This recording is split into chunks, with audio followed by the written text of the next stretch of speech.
It is now unfortunately time that we look at potentially one of the worst WWE releases in the last couple years. This is WWE 2K20, and let's look back at this disastrous game.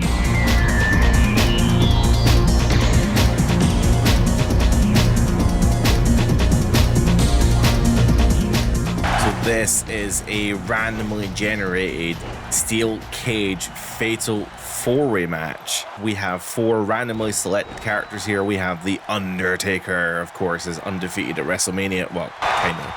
And then we also have the planet's champion, Daniel Bryan, alongside Kill, Fight Anyone, Kevin Owens, and of course, Elias. Now, saying that, Elias actually has a really cool entrance this year where he gets the introduction and the lights come down and he's in the ring with his guitar and he does the whole, like, WWE stands for walk with a lion, and it's really actually pretty cool. So it's nice that that detail is in there. Undertaker, I don't know if you saw that, Undertaker almost left the cage by glitch. So that almost happened. So the aim of the match is, I don't know if it's pinfall or submission. I presume it is, since Kevin almost got pinned earlier. But yeah, if you escape the cage, you win the match, and if you get pinfall or submission, you win the match. And it is first fall to a finish or escaping the cage. So the first person to leave the cage will win, as well as whoever gets the first pinfall will win. This is WrestleMania 35, I believe. Don't know if that's right or wrong. I don't remember who Taker fought this year. Was Undertaker at the WrestleMania? He must have been. I remember Elias and John Cena had their thing, and Roman and Drew McIntyre had their thing. And to be fair, this was also the main event that had Ronda, Charlotte, and Becky. So they had a big old triple threat match. So yeah, this was I think this was the longest WrestleMania in history. It just felt like it was never ending. And it isn't like it's even an awful show. Like, I don't think it's a bad show. I just think it was too long, and it did go on for a very long time. In fact, this also had Kofi Mania, so of course this was legitimately the planet's champion, Daniel Bryan, defending his WWE Championship against Kofi Kingston, of all people. And it was Kofi Mania, trying to get the crowd on their side. And of course, this was peak New Day, so Kofi was very popular at the time. Unfortunately for Kofi, though, he ended up winning the WWE Championship off of Daniel Bryan, and then losing it unceremoniously within seconds to the Beast, Brock Lesnar. And talking of Beast, we've got Elias at the top of the cage. I don't know if the AI can figure this one out. He's very, very close, but Kevin Owens just able to grab Elias there. So we've now got three people on this cage. One of them is going to have to, well, I mean, they're all going to have to tumble off eventually. Kevin is the first person to be dragged off the cage, and Elias now second, being dragged down the cage.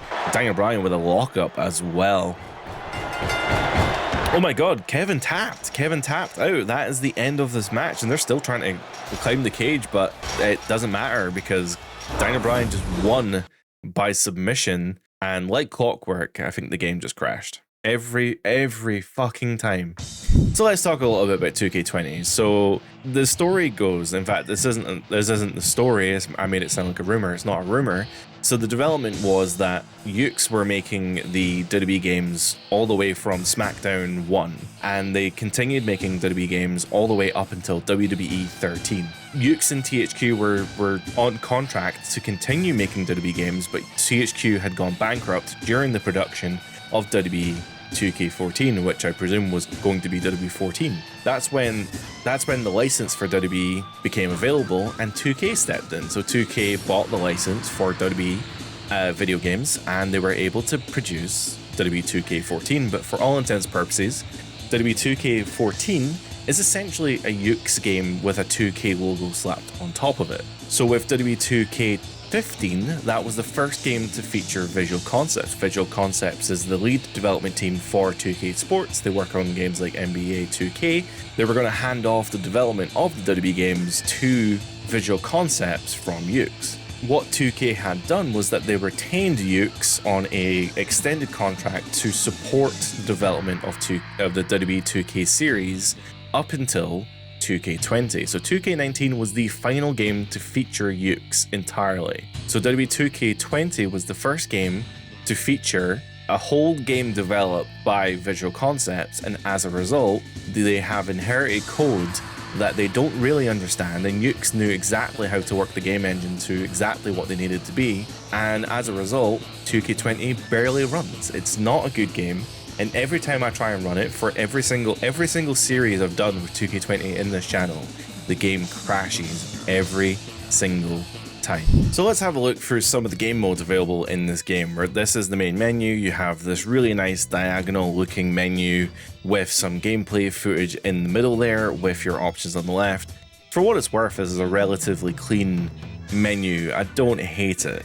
But on the left here, you've got your game options. So play, again, is your exhibition. You can do any match type from there. Your 2K Central, however, is where your 2K Showcase and your 2K Towers are held. So Towers, similar to what they were last year, are a series of challenges, basically gauntlet matches that you can do.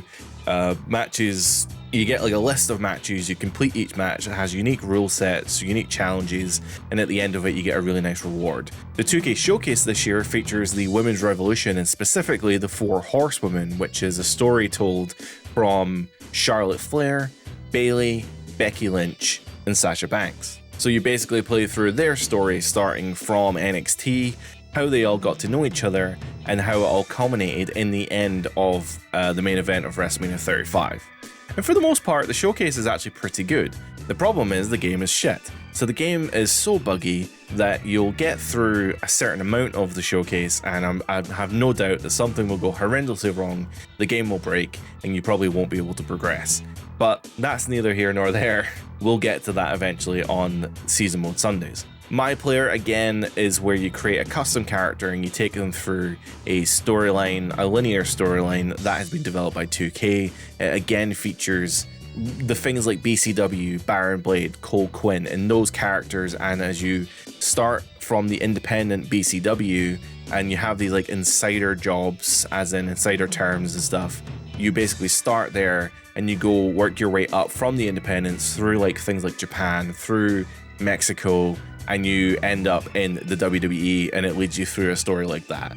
It's all right, but again, I said this in a previous video, I'm not a big fan of the 2K Originals characters, things like Cole Quinn, Baron Blade, and the BCW Independent.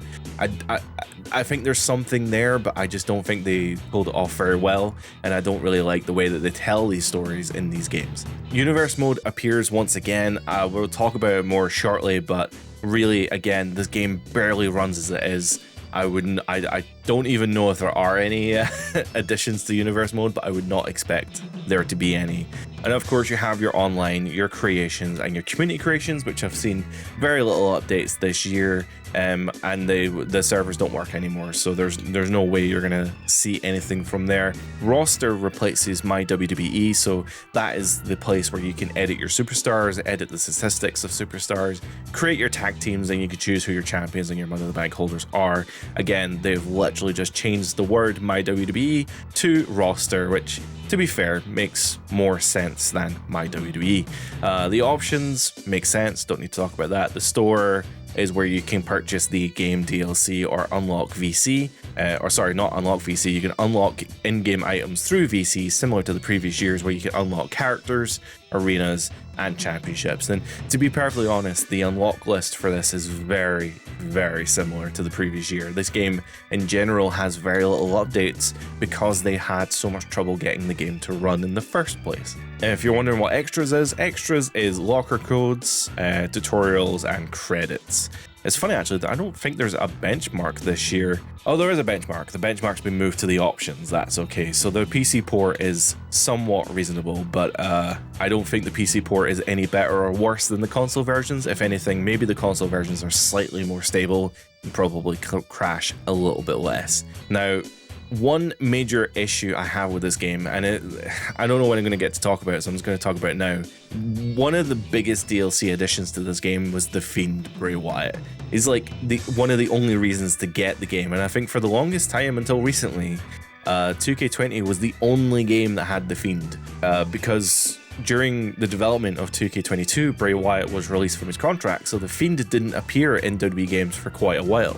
So the only way to play The Fiend, as much as we all wanted to, was in this game.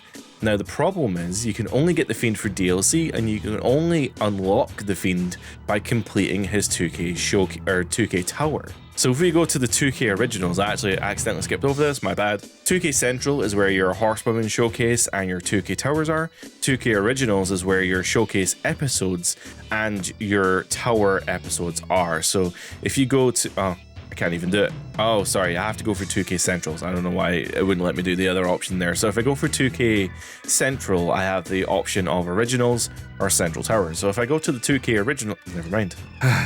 Okay, so I can't actually access it here. I thought I had the DLC, but maybe I don't, or maybe this version has it unlocked. I'm not sure. Let's go through the menu, see if I can find Bray Wyatt. No, I don't have Bray Wyatt. Okay, well this actually proves my point. So even if I had the game, even if I had Bray Wyatt's DLC installed, the 2K Originals DLC that allowed you to get Bray Wyatt, I'd have to complete the 2K Towers to unlock him, but you can't actually access the mode anymore because the server's been turned offline. So even if you didn't have the DLC, you just wouldn't be able to access it. There's no way to get Bray Wyatt anymore unless you bought it at the original time of release. It's really annoying, and I really don't like how they did it. And I guess it doesn't really matter anymore considering the fact that The Fiend is now available in other games, but it's just one of those things. It's just one of those little things about this game that just really irk me. So this year there are only 28 new characters, so shouldn't be too hard to get through this list. I don't even know if I have them unlocked because of the way the game save is. I probably don't, but you have access to Brooklyn Von Braun, who I do have. Okay, Brooklyn Von Braun looks terrible. I don't know why I would ever play as her, but anyway, she is part of the My Career, My Player story mode. She's a custom character designed for the story mode and has nothing to do with WWE. We also have Buddy Murphy making his, I don't know if this is debut or return. I feel like it's a return because he was DLC in a previous game, but he does return here. I guess this is probably just before the Straight Edge, it's not the Straight Edge, the Monday Night Messiah storyline. But regardless, Buddy Murphy is here. The Super Showdown in Australia Arena is also in the game, so that makes a lot of sense. By God, these character models. I mentioned in the previous video about having real renders. I prefer having real renders for these characters. I know a lot of people don't. They would rather see the game models, and I respect that. That's totally okay. I think if you're going to have game models, they need to be posed, and in this game, none of them are posed. They're all in the exact same pose with this just vacant blank stare, and they just look terrible. Like, that looks nothing like Charlotte. And I know like Charlotte's had some work done. She doesn't ever look like this. And Christian, to be fair, his face model isn't too bad, but just China, by the way, is part of the deluxe edition for this game. She, as a deluxe edition character, I begrudge paying money for this version. I think it was a SmackDown 2000, or it was some anniversary edition for SmackDown, right? So you got some exclusive SmackDown characters. So China's one of them. We also have more My Player characters as we go through the list here. There is El Mago Jr. Of course, he is the son of El Mago from the previous game. Again, another My Player character that really has nothing to do with anything. So again, okay, we have 28 new characters, and 2 of them already are My Player characters, but we're going to get more into it. So another deluxe character from the deluxe edition, or I guess the special edition, is Hollywood Hulk Hogan, presumably from his 2002-ish SmackDown run with his head bandana there as well. So very, very cool. whether you like Hogan or not is irrelevant. He's part of the deluxe edition there. So we also have Humberto Carrillo. Wow, he legitimately looks like a goblin or an orc from Lord of the Rings. I don't know why he's so fugly in this game, but it's interesting to see that this is Humberto's first game. We also have Io Shirai. That is insane. That does not look anything like Io Shirai. Maybe she looked like that at the time, I don't know, but she does not look like that anymore. Of course, we now know her as Io Sky instead of Shirai. Another new addition is Jackson Riker, who's hiding behind his beard, but unlucky for him, this game does not always load beards. In fact, quite commonly in Royal Rumble matches, the game will just not load beards, so you have to actually pause the game to reload beards. It's very strange. We have Jerry the King Lawler returning here. I don't know why. I guess he's maybe part of the showcase mode, maybe? I don't know. Maybe he was in the Hall of Fame or something. Either way, Jerry the King Lawler returns here. We also have Josie Jane. Josie Jane being another exclusive character to my career. Not a real character, so disappointing. Adding upon all the disappointments here. So we also have one less disappointment. We have Keith Lee. Unfortunately, doesn't look a whole ton like Keith Lee, but it's good enough. Well, I'll take it at this point. A really nice addition this year is the addition of Mankind. Now, again, not the best character model in the world. I feel like I'm beating a dead horse at this point, but the graphics in this game are not very good. The lighting in general in matches is pretty poor, and the character model quality is equally as bad. So Mankind was part of the SmackDown Anniversary Edition as well, so the fact that, I mean, I guess it's not, having a mask helps. It's not a terrible version of Mankind, but having to pay extra for a subpar version of Mankind is not ideal. We have Mark Andrews representing NXT UK. We also have the Hall of Pain, kind of Hall of Pain, Mark Henry towards the end of his career.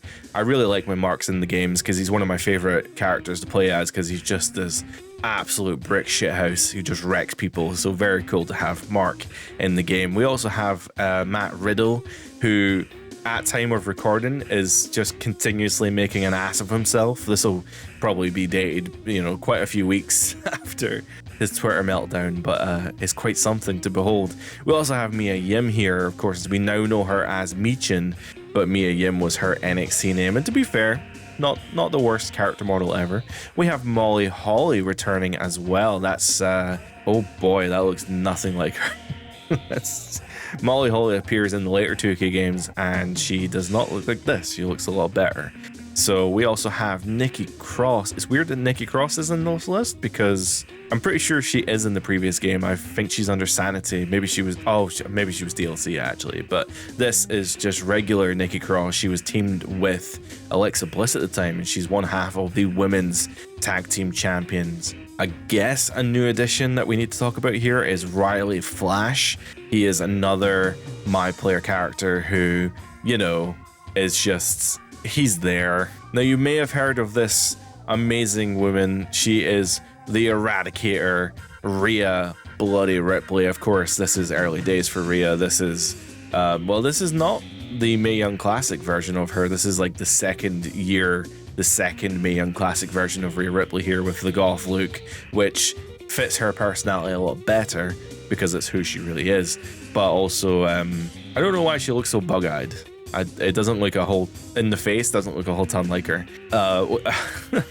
We also have Ribby, who we since learned is another character in the series that I've forgotten the name of, but he is a reoccurring character in these 2K games because of the My Career storyline, and he's a big rib. I guess it's supposed to be a joke about wrestling ribs, because if you a wrestling prank is a rib and he's dressed as a rib. I'm gonna move on now. There is a DLC character called Sea Creature. I don't even have him listed here. I don't have the DLC, but like, what the why is there a sea creature? whatever. We also have the Brian Kendrick. I don't think he's under T though, he'll be under B. There he is, the Brian Kendrick. He, you know, not the worst character model ever. Actually does represent him a little bit. I don't actually remember him being back in 2K20 or in real life 2020. I don't remember him being on TV, but either way, he ended up being called out during the speaking out movement. He was not liked apparently, so they had to get rid of him. Weirdly enough, listed here, the new character this year is Tommaso Ciampa, but we made the joke in the last episode about him being right next to his dad Triple H in the list, so I don't know if maybe that was DLC in the previous game, but either way, Ciampa apparently listed as a new character for this game. He, to be fair, actually doesn't look too bad, and he does have crazy eyes in real life, so not the worst character model here. That's actually fairly accurate. We have Toni Storm, of course, her rocker gimmick. I actually worked with her around about this time, which is insane, or just before this, I guess, in local independent in Edinburgh, and she was wearing very similar gear. Of course, now we know her as Timeless Toni Storm, and I think that is really who she is now. Trent Seven appears here to fill out that Mustache Mountain trio from NXT UK, so they're completing that faction there. We also have X-Pac returning. X-Pac is definitely not a new character for the series. He just wasn't in the previous game, but he does return here, and I'm pretty sure he plays a part in the My Career storyline as well, because he gives you a lot of like the storyline is that you're going into the Hall of Fame, and he gives you lots of advice and stuff. And the final new character for this game is Zelina Vega. She was in the previous game, but she was only a manager, whereas in this game you can actually play as her. So I have to say that is a really, really underwhelming roster. And especially when here it says that the deluxe edition is the SmackDown Collector's Edition, and it comes with China, Hulk Hogan, the $500 shirt Rock, and the Mankind for Rock and Stock Connection. The fact that they're available for the deluxe and the SmackDown Collector's Edition, but I mean, looking at their models, like they're just not great. I don't understand the benefit here of getting that version. If I remember right, that version of SmackDown. If I remember right, that version of 2K25 with. If I remember right, that version of 2K20 with the SmackDown Collector's Edition came with a whole bunch of like cards and stuff. So maybe there was definitely more physical reasons to get the SmackDown Deluxe Edition, but for the sake of having Mankind, China, Hogan, and another version of The Rock, I don't really think it was worth it, especially when Community Creations existed, and I don't see why you wouldn't just get a version of them from Community Creations. So if we go into My Player, you do have the option here to create two characters. This is actually very similar to nowadays. You create a male and a female character, and they both play a part in the storyline. I think for the most part, though, your female character is the main one. They are like the main character going into the Hall of Fame, and the male one is just there as like your sibling, or I cannot remember exactly how it plays out. But this is the one I probably do remember the most, just because of how weird it is. Basically, your female character is being inducted into the WWE Hall of Fame, and you are preparing for your Hall of Fame speech. So as you're doing your Hall of Fame speech and preparing for that, you're talking to people, you're unlocking memories, and these memories will take you back in time to when you were in high school, when you were training, when you started in WWE, when you started in NXT, or when you were at your first pay-per-view. And essentially that's how the story is told to you. So, I mean, it isn't a terrible idea, but maybe just the combination of like, this is a game that barely runs, it is not pretty in the slightest, the gameplay is like okay, and I think the story is okay as well. It's got legs, but it isn't like, I don't know, maybe just, again, all of them together is just like a horrible concoction that I just can't wipe from my memory. Okay, so we can, I should be more enthused, but this game is just something. So apparently in 2K20 there have been several improvements to Universe Mode, so we're having a look at Universe Mode here. And yeah, so the match limit for major and minor shows has been increased to 9. Pay-per-views have been doubled from 7 to 14. The number of titles per major show have increased from 6 to 7, and you have increased the major rivalries from 3 to 4. So that's basically it. There really isn't much more. Players have the freedom to delete and add promos and matches. So okay, so you can edit the timeline of the show now, which is maybe something you couldn't do before. So if I go into here and I want to make a promo, then I can do that. Or if I want to change these matches, then I can also do that as well. It's probably not something I was able to do before. Main event match tables have been tweaked so that match types are more likely to occur in the show. The example given here is that the Royal Rumble match is more likely to occur in the Royal Rumble. Well, isn't that fucking great? It's the whole point of the show. I mean, maybe I shouldn't complain. It's okay. The menu here is a little bit clearer. They've streamlined it down to be just my universe with all your options. You've got your edit show button here, so you can just edit your shows from here. I'm assuming that can change your match tables. Yeah, this is all the stuff that's still in the game now. And then you've got your calendar where you can skip ahead and presumably edit the calendar as you go. But then also you can go in here and edit your individual shows or simulate the whole show as well. There really is not much to universe mode. Again, broken record, but they just have not increased or improved this mode in the slightest over the last couple of years. Up until this point, it's been bare minimum just to keep it running, essentially.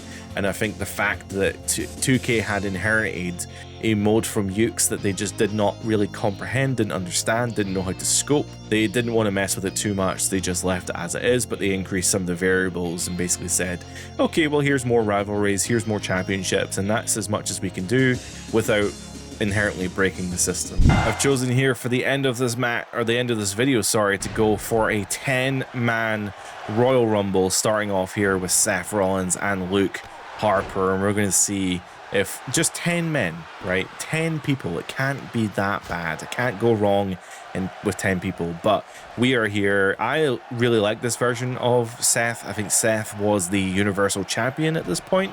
I don't know, he had the red belt, which I'm pretty sure is the Universal Championship, and I really like this black with the gold trim.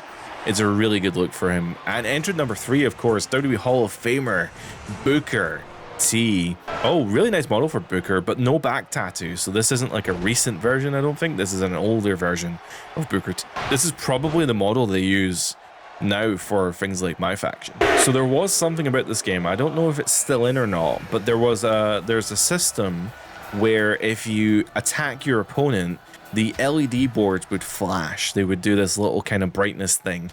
And there's a lot of camera shake as well. And the camera shake isn't... this is hypocritical, right? Because I like the camera shake in games like Here Comes the Pain, because I think it actually adds a lot to the game, or the way that the moves feel. I think it really adds a lot to the presentation of Here Comes the Pain. In this game, though, I think the camera shake is a little bit too egregious, and I think it makes you feel a little bit sick.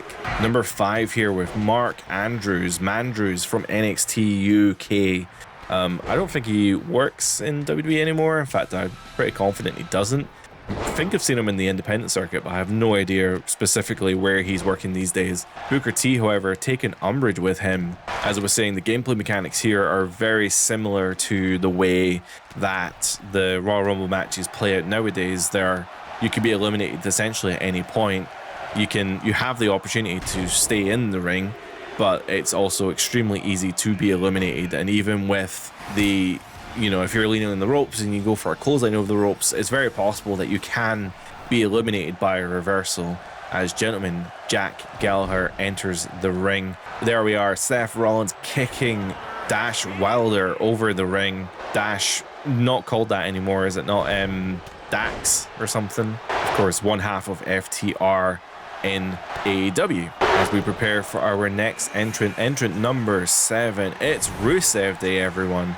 Rusev entering the fray as Seth Rollins has been eliminated. And that's what I was talking about. There was no meter for Seth. He was literally just on the apron and got attacked by a whole bunch of people, and that eliminated him from the Royal Rumble. He just got knocked off the apron, and that's that. So, and that goes for anyone at this point. I mean, Luke Harper's been in there from the very beginning. He's probably got quite a bit of damage to him. If he gets knocked over the ropes, I mean, it could be it for him. You never know. As our next entrant enters, oh man, this is quite the Rumble. Mr. McMahon entering the fray. Hopefully not going to win this match, but it is a 10-man Rumble, and he's pretty far in. This number 8 out of 10 is pretty good, but yeah, here comes Mr. Vincent K. McMahon as Booker T going for the Harlem Hangover, I think it's called, taking out Mark Andrews and taking out Vince McMahon. May have torn his quad. He's down there holding his leg as Luke Harper eliminates Mark Andrews. Yeah, you know, that Skin the Cat animation is really cool. I wish there was a way to actually reverse it a bit better, or if you could do a reversal where your legs come up and pull the guy over the ropes or something. That would be really cool. Oh man, Luke Harper throwing Jack into the ropes there, and that was a pretty good sell. I don't know if that was intentional or not. It could have been a glitch for all we know, but bouncing off the ropes like that was actually very, very cool. Oh, and Booker T, I think, using a finisher there to eliminate Rusev over the corner post, which is not a usual way you see the AI eliminate people in the Royal Rumble, as Ted DiBiase, I said his name really weird there, but Ted DiBiase enters the Royal Rumble here at entrant number 9, which means that our next entrant is the last. And this game supports 8 people in the ring at any given time, so everyone can be in this ring at any time. And our final entrant in the Royal Rumble, number 10, of course, Big Drew McIntyre, representing Scotland. Well, actually representing Ayrshire, Scotland. Going straight for Luke Harper, though.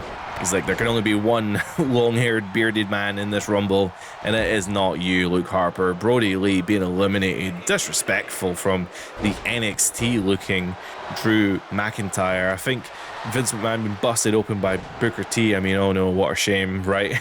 There was also a bug in this game where people could be bloodied, but they don't actually have any blood on them. So, wow, Drew just eliminated Jack Gallagher with basically no effort whatsoever.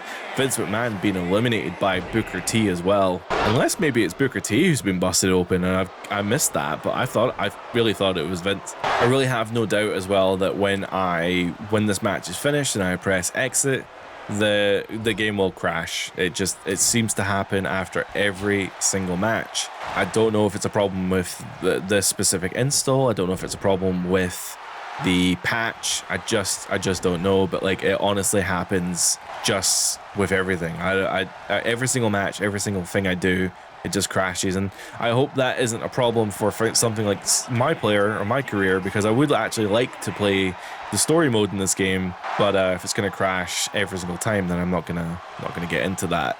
Booker T and Drew McIntyre closing out this Royal Rumble. Booker looking a little bit worse for wear, is very, very sweaty. I'm loving the sweat physics and sweat graphics on Booker here. He's looking pretty wasted, to be honest. He's been battling quite a lot of people in this match. It's not even been a long match, but he has the opportunity here to take down Drew with that heel kick. Oh, I really thought Booker was going to go for that scissor kick, but no, just, of course, when you get to the final 2 of the Royal Rumble, there has to be a little bit of wrestling, right? You got to get yourself over just enough. But Booker in a position now where he's going to get Drew against the ropes. And let's see, he's taking a step back, and he's gone for the clothesline. Booker T wins the absolutely no stakes Royal Rumble, 10-man Royal Rumble as well. Just really didn't want to put the game through too much stress. Apparently the only highlight from that entire match was the final elimination. It's apparently not worth anyone's time to watch this Rumble. Booker T seems to have lost all of his sweat. He must have had a towel thrown into him during that 1-second replay. All that sweat is now gone. Oh, it reappeared there for a split second, but yeah, 2K20 is the gift that keeps on giving. I tell you what, I'm not even going to cut here. I'm going to see if the game crashes. I've clicked exit. It's loading. Oh my god, it's actually loading. Is it going to go back to the menu? Oh my god, it actually went back to the menu. This is the first time, genuinely, since January, that the game has not crashed on me. So that has 9 months. I've played this game every month in those 9 months, and it's crashed on me every single time. This is the only time it hasn't, so maybe we're on a winner here. You know, I didn't even really talk about it, but this game has not great DLC. The DLC structure that they went for the season pass this time focused less on specific people to add into the game and more what are the unique original characters that we can add in. So there's a whole bunch of like character swaps and really weird DLC character packs that you can get, where it's like Southpaw Regional Wrestling and the Wasteland Warriors and the Cyberpunk people or something or other, and there's like a high-tech Asuka, and there's Seth Rollins with like a Mad Max style shoulder pad, and then There's this swamp folk. There's like an Aleister Black who's a zombie, and there's just a Finn Balor who's a demon. And it's a very strange game. The DLC for this game is not good. The game itself is not good. There's so much wrong with this game, and it's not even like a fundamental design issue. Like 2K15, they made a big mistake by reducing the game down to the bare minimum so that they can work on the game over the next couple of years and get it back to where it was. But this game just doesn't run. It just does not work.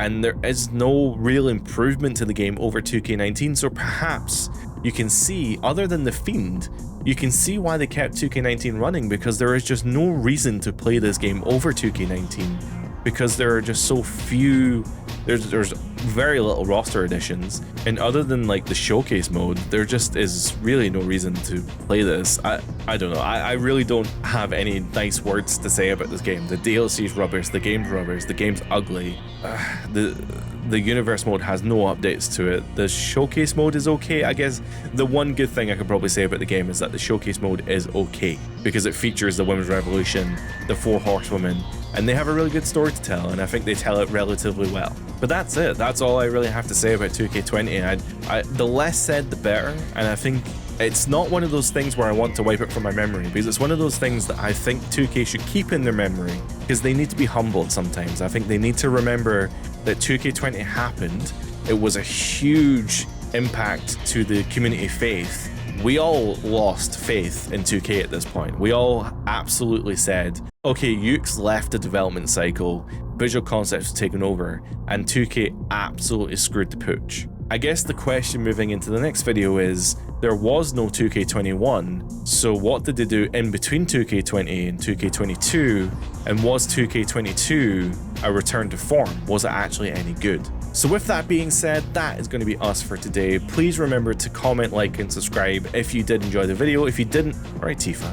If you didn't enjoy the video, then please thumbs down the video. If you did like it, thumbs up. You know how it goes. Just tell me whether you liked it or not, so that I know to keep doing what I'm doing. If you're watching on mobile, you also have the ability to hype the video. If you do hype the video, it helps the algorithm tell you people that you like the video, and it helps spread the word to other people. So we now have a Discord and a Patreon. The links are in the description down below. The Patreon is still free. There are paid options that you can choose to subscribe with, but otherwise it's still free. You'll get to hear some behind the scenes stuff, but also you'll just get updated when new videos go out. But you can also do that by clicking the bell on the subscription icon. And of course you can join the Discord to chat with me whenever you want, and chat to the community with when we get more people on the Discord. So you should join, because we need to build up numbers there. That's all for today. I hope you have a great day. I hope you never have to play 2K20 ever again. Thank you so much for watching. Have a great day. Bye for now.